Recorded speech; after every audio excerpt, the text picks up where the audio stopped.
A development in St. Thomas is sparking concern among residents who fear it could block their long-standing access to a nearby beach. They say support development, but not at the expense of public access. Yannick Williams has the details.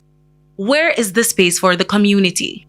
That call from residents in eastern St. Thomas as tensions heighten over access to the beach and the open land in Barking Lodge and the new pier in the parish. Residents explain that the development by former politician Pernell Charles Sr. has been ongoing for some time, but it was recently fenced. This beach is a public beach with the community.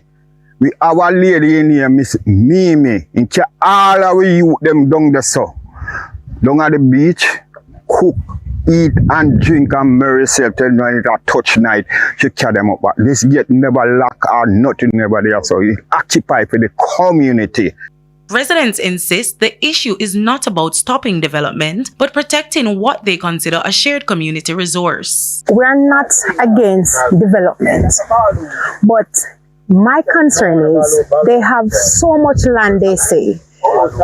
So why can't they take it somewhere else? Why didn't bring it in the community itself? They have so much land back that side. Member of Parliament for St. Thomas Eastern Rosemary Shaw also has concerns. My major concern, when you look around, see the houses over there, there is no space left for the community. And when you look at this family, the Charles' family, who feels so entitled.